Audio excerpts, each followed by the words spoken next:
আসলে যারা মরিচ চাষ করেন তারা ভাবেন যে আমার মরিচ গাছে মরিচ ধরছে না কেন। তো এইটা দেখার জন্য এই ভিডিওটা করা।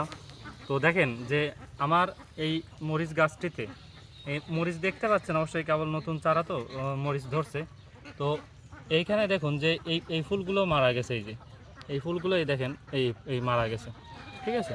এই ফুলগুলো মারা যাবে, এই যে মারা গেছে দেখেন, কিন্তু প্রত্যেকটিতে মরিচ হওয়ার কথা ছিল। তো এইটে না হওয়ার কারণ হচ্ছে কি, এই দেখেন এই পিঁপড়া পোকার, দেখেন পিঁপড়া যে পরিমাণে ছত্রাক বহন করে, তো এই পিঁপড়াগুলো এইখানে এসে এক ধরনের ছত্রাকের জন্ম দেয়, যার যার দরুন এই ছোট ছোট ছোট ছোট যে ঝালগুলো হয় এই ঝালগুলো মারা যায়। তো এর জন্য আপনি তাসলা নামে এক ধরনের ওষুধ পাওয়া যায় বাংলাদেশে, তো ওই ওষুধটি স্প্রে করে আপনি এই পোকা নিধন করতে পারেন।